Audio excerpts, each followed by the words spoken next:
Oh, yes. Ladies and gentlemen, welcome to Snow the Goalie, the only Flyers podcast. We're going to get right to it. We're on a time crunch. Everything's going nuts. You can see Bundy's in the car, and he's here. I've been writing about the Super Bowl, even though it's a week and a half away. We're all over the place, and the Flyers aren't playing, but we are here. There are a few things we need to get into today. And as you can see on the screen, here we are this week. You can find us all on Twitter if you haven't already found us by now. Bundy's over on Twitter at CTarian6. Anthony's at AntSanPhilly. I'm on Twitter at JoyOnBroad. Guys, I want to jump into a thing that's kind of popped up this week, and it's the fact that this league that we cover, this league that we care about, has made this odd decision to have their All-Star weekend, the weekend before the Super Bowl. They have not had a game since Wednesday. The All-Star game takes place on Saturday. There will be no hockey on Sunday. I view it as a missed opportunity, and all of this is with the backdrop that the word came out that the TV ratings for the NHL have dropped nearly a quarter from last year. And so I feel like today is like a good time for us to kind of do a state of the game.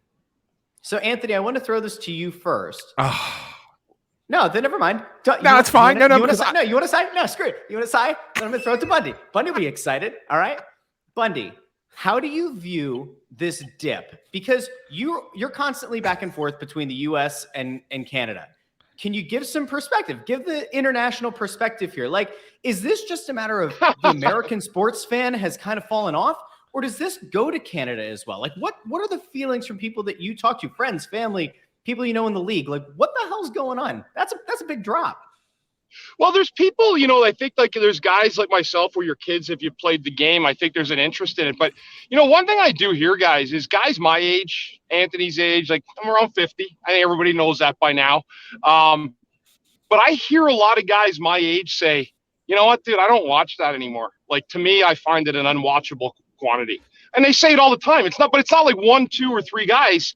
It's a multitude of people. So they've lost a fan demographic, if you will. I don't know what the reasoning is. I sense a lot of it is the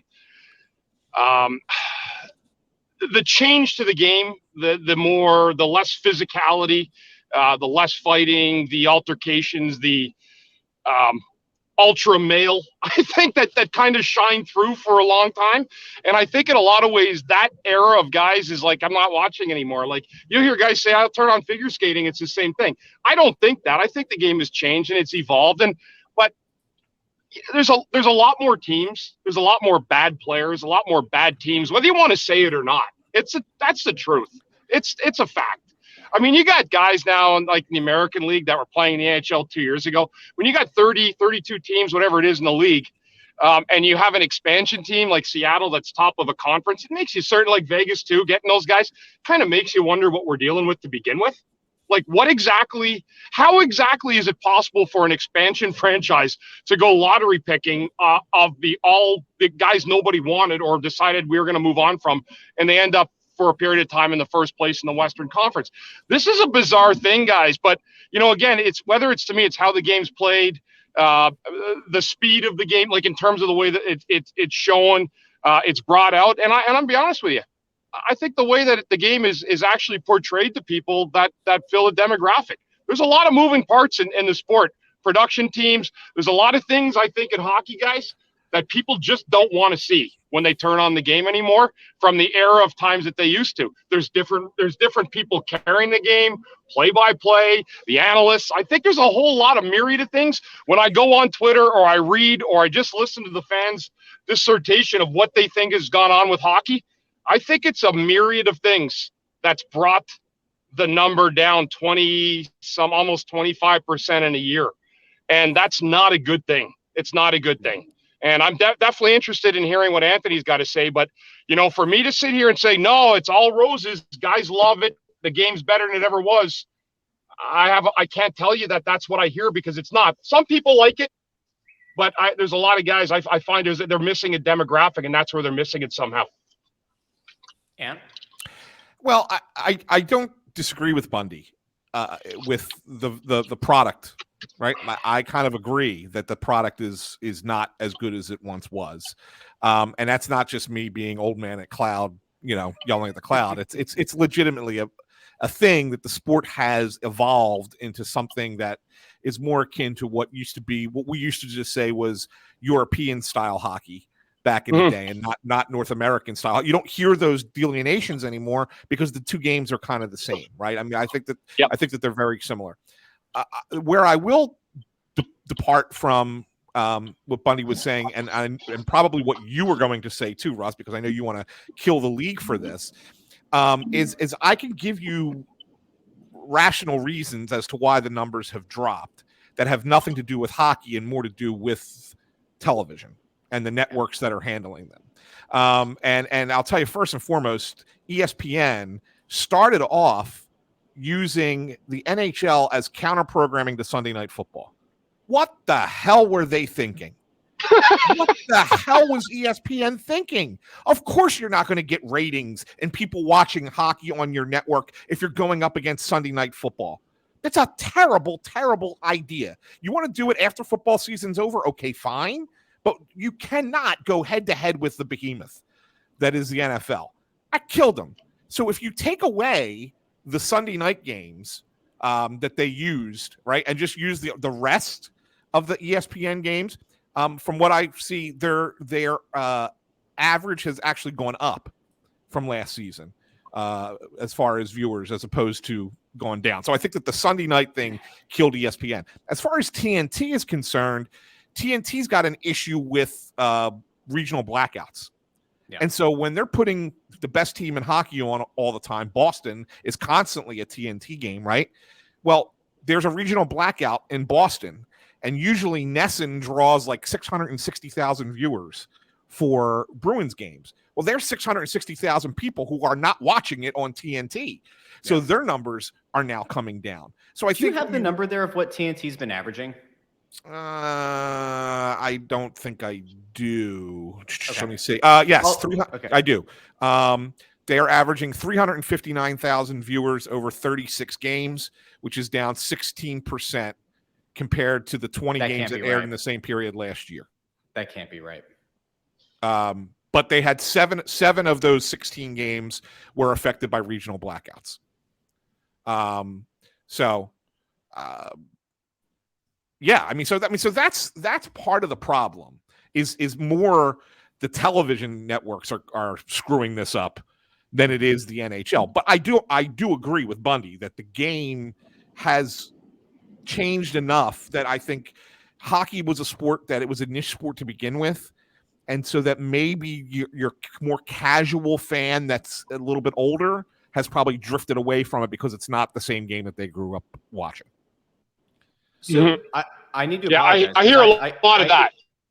I interrupted you saying there's no way that number was right. The reason that I'm so shocked by it, and here, let me wave that pro wrestling fan thing. The TNT Turner got into the NHL and picked Wednesday night, which moved AEW from TNT to TBS. And the reason I bring it up is because when AEW Dynamite, their flagship show, was on Wednesday nights. This is a very well-known thing in the pro wrestling world.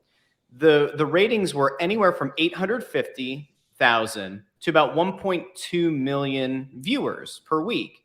And I can tell you that after looking at this every week, because I care about that for whatever reason, because I'm messed up in the head, pro wrestling on TBS now has maintained that number. I think it's actually gone up a little bit from time to time, but the idea that because of regional blackouts, they're getting a third, or in some cases, a quarter of the viewers that they were getting from pro wrestling before is insane to me. It's crazy.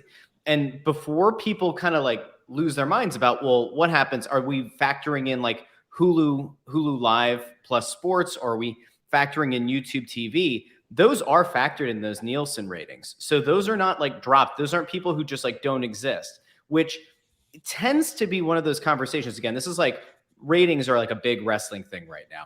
But that's one of the talking points, especially from early on, is well, what about all the people who are cutting the cord? And I don't know, guys, I feel like so much of this is the Turner networks aren't as available as like the NBC over the air channel was. Granted, that was only once a week, right? But like there's an inherent dip there. The ESPN thing has been a major issue, and it's actually kind of fitting that Bundy's video just went out. We've got like the spinning circle there for a second, because that's what happens when you watch, and you're back, Bundy, don't worry. But like that actually was beautifully timed, because that's what happens when you try to watch these games on ESPN Plus or on Hulu. And how many times do we see, if the Flyers are playing or whomever's playing, if you look at Twitter and you look for NHL on a Wednesday night, whether it's Turner or when you try to find it on the national game that ESPN is showing, it's one of the biggest complaints, especially on the streaming side of things, is that the infrastructure doesn't look like it was in place to be successful. It's crazy because ESPN has put so much into the live sports infrastructure, between all of the international soccer leagues they have, college basketball, college football. You would think that like the system would be able to handle it. So if you're a casual fan, you've now been told this year you have to have ESPN Plus in some cases to see your team, to see the Flyers play. And then you do shell out the money, or you share a password with somebody who has the money. And you're treated to a poor product, to a poor performing product. And I have to say, as like the guy who's beating the drum about what a big deal it was to get ESPN and to get Turner, on board, this has been a disaster, an absolute unmitigated disaster for the league. Well, who's been the commissioner for the last 30 years? It'd be Gary Bettman. It's actually 28 years, Anthony, because he's cost 2 years of hockey with lockouts. Anyone else have that on their resume? Let's talk about, no, that's like the pink elephant in this guy's resume nobody wants to talk about. You've actually erased 2 full years of hockey on your watch. What a despicable thing to do. I mean, and they expect fans to run back to it.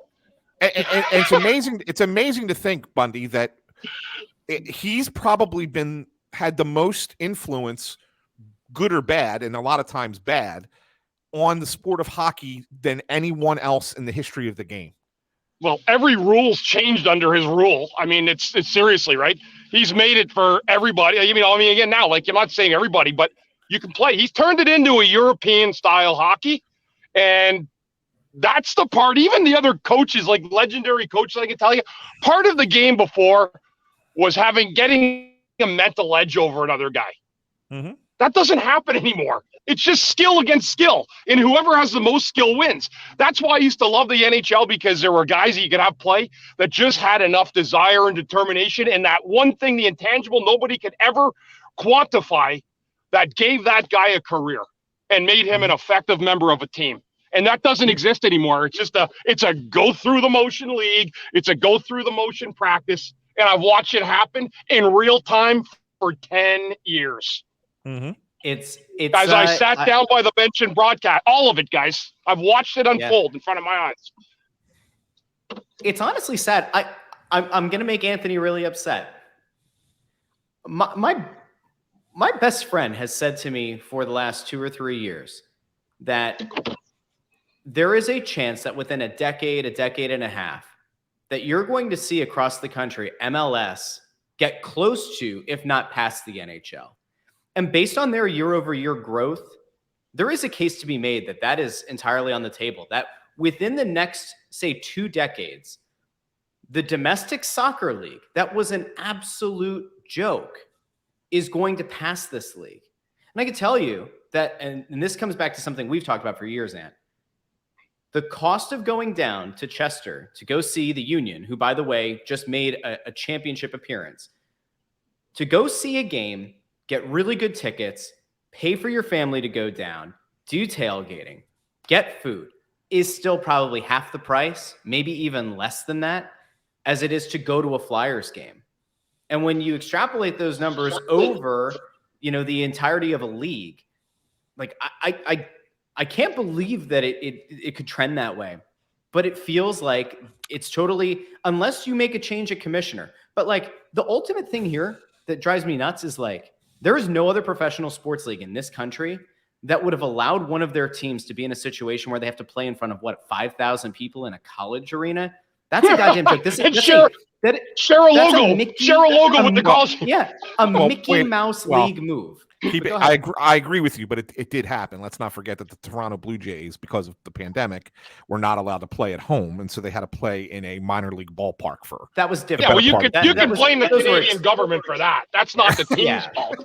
I mean, that's the guy going, "Holy Jesus! Yeah, everyone's gonna let's get him out of here." No, that was nothing to do with the team. That was the Canadian government that, quite frankly, made life miserable for every single individual in the country that had to go back and forth through the border if you were a sports team. So that was just a Canadian thing, like with that, because I had to go up there. You had to really, really show your proof of vaccine, and if guys weren't, that's why they got Toronto out of there, because guys couldn't go in and play. It's crazy. Yeah. Crazy. But anyway, it is crazy. But it's crazy. Bundy, I know. No, Russ, I know you wanted to just go on that, but I know Bundy's got to run, and there was something Bundy absolutely wanted to bring up that also took place in hockey today, and I wanted to at least give him an opportunity to that if he needs to run and we want to go back and rehash what you were saying, then we can. But go ahead, Bundy. What took place today in Ottawa? Well, my hometown team, obviously I'm born in Ottawa, and I don't really know if Ottawa should even have a team, but I'm sure I'm going to get some kickback for that right now. But they've had a team since the early 90s, and, when the team's good, they show up, and when they're not, they get like 4,000 people at every game. But they have a bunch of kids there that they think are pretty good. And what happened was today they fired their assistant coach in Belleville.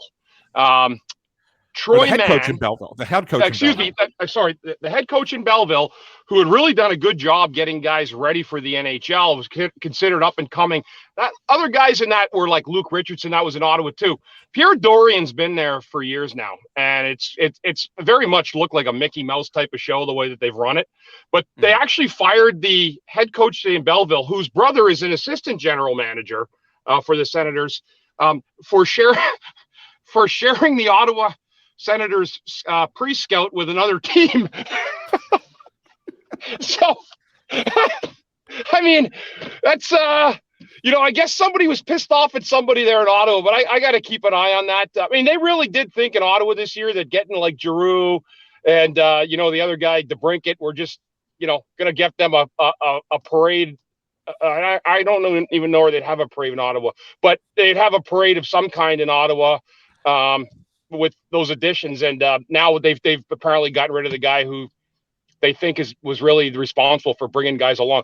Just a little bit kind of crazy. I read that story before we got on. I'm like, that's a craziest and funniest thing I've seen, where an assistant coach got so pissed off at upper management with the big team. He's like, you know what? I think I'm just going to share this info tonight with the Leafs. So that's your National Enquirer theme of the week from the hockey world, boys. Absolutely insane. Totally that's crazy. That is crazy. Yeah. Man. And only this league can that stuff does that stuff happen, right? I mean, it's just, you think that you've seen everything, and then something else happens. You're like, okay, well, classic with the NHL. So what absolutely wild guys. All-Star games this weekend. We wish Kevin Hayes the very best of luck and have a great time. I don't know what. Actually, they have a bunch of events and stuff on the beach, Russ. Bundy, I'm going to be honest with you. I have no idea. Well, Gritty I haven't paid a lick of attention to it. Gritty had a banana hammock yesterday. Gritty had his banana hammock on yesterday, and was it sizable or was it? Yeah, he looked good. He looked pretty good and healthy and everything, and he looked like he was having a good time. Him and Bernie Perrant were down there. Gritty and Bernie were down in Fort Lauderdale, and looked like they were catching some rays on the beach. Was Bernie in a banana hammock or no? Bernie did not have a banana hammock on. No, he did not. Okay, all right. I just had to check. Just Gritty. Yeah. That's short and sweet, boys. That's perfect. It was. You know what? And I think if nothing else, we can go into this weekend knowing that we got together, we were able to get our schedules synced up, even if it's a short show. I genuinely, I'm having such a hard time in like the support of the league to like sit back and just say like, you had an opportunity in a sport that like desperately needs viewers to like schedule a full slate of games this week and to really give it your best effort. And instead we're supposed to care about an all-star game that we don't care about on Saturday, and games aren't resuming till Monday. Like, what an ultimate missed opportunity, but whatever. I mean, let me ask you guys this. Let me throw this to you real quick. If they were going to play the game on Saturday, Would you have considered putting the NHL All-Star game on Friday or Saturday of Super Bowl week? The way that, like, here's another wrestling thing, the way that some other territories and like independent wrestling companies will run pay-per-views or will run events the weekend of WrestleMania, for example. You try to kind of glom on to the excitement of people looking for a sport. Like, should the NHL have considered or consider in the future trying to run their All-Star game or, you know, the weekend or the week of the Super Bowl in the hopes that maybe they'll catch some people looking for something? They should consider putting the All-Star game out to pasture is what they should consider. I totally agree, dude. I think get rid of it, and it'll be honest to God. So if some guy said, "Look, I'm not an All-Star," all right, so everyone get their pokes in at me, but I wasn't. But if someone made me an All-Star, it would be just the same if they said, "Congratulations, you're an All-Star," than actually having to pick up and go down somewhere for the week. I'd be like, "Great, I'm an All-Star, but I don't have to do anything." Even better. That's even better. Yeah, right. So yeah, I do too, Russ or Anthony. I'm with you on that. I even like Torts when I heard him this year, like he kind of like talked about it like it was like an afterthought event, like it was like less than the Quebec Pee Wee tournament.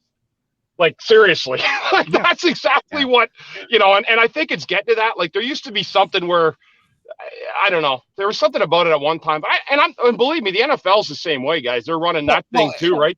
At one time, and the thing of it is, Bundy, at one time, All-Star games were really the only opportunity for people to see the best players from the other teams because you didn't have these national TV contracts where these teams were on all the time. You didn't have the internet where people were able to look stuff up and watch video. Yeah. Now that ever since we have had the ability to all access everything, All-Star games are pointless. They're completely pointless now. So that's why I say get rid of all of them. I agree. All right, before we head out here, Anthony's favorite part of the show, the 5-star reviews. Josh Flyers left a 5-star, said the best Flyers podcast, always upfront and honest, no sugarcoating, knowledgeable, and as well as a great mix of personalities. As a fan who struggles to understand this dumpster fire year after year, thank you for making it bearable. You guys are awesome. So thanks, Josh Flyers. Yeah, Sussex Mike checks in with a 5-star, says great podcast. Longtime Flyers fan. Remember going to games and seeing Bundy play. Always enjoy listening to your podcast. Love the discussions. Can't wait to hear more. Well, that means Sussex Mike is pulling our demographic way the hell up. Then, if he remembers seeing Bundy play. Wow, there's a. Didn't hear him say he still watches. He just said he remembered me playing. He didn't say watches now. He said play. Bring Bundy back for the ratings. He is our one true All-Star. And then last one here is from Drinny51, Best Flyers podcast. I look forward to your podcast every week. Hands down, the best Flyers podcast out there. The player knowledge that Bundy adds is fantastic and can sympathize the meltdown he usually has at some point because of the front office. You guys are realistic, which a lot of people can't handle because they think everything is okay with this team when it isn't. It makes me physically sick and angry hearing the truth you guys dish out, but it's our sad reality. This team means a lot to my family and I hope that we can turn this around soon so I can enjoy a winning team with my kid. Thanks for keeping it real, guys, and keep doing what you're doing. Go Flyers. P.S. Bundy, I encourage the profanity. It helps us to heal from this disaster of a team. I know. I'm a dad, so I don't like what I do. But I mean, listen, I was the guy in the locker room. I mean, that F-bomb flew around the locker room like it was a football playing around in a pregame, catch, So, but I'm trying to be better. I don't like to use it. I don't want to use the F word like it's the word the. And that one show I did, but fuck, was I pissed off. But I can tell everybody this and I don't think you'll be upset. Whenever I have a phone conversation with Bundy, not on this show, but just we're talking on the phone.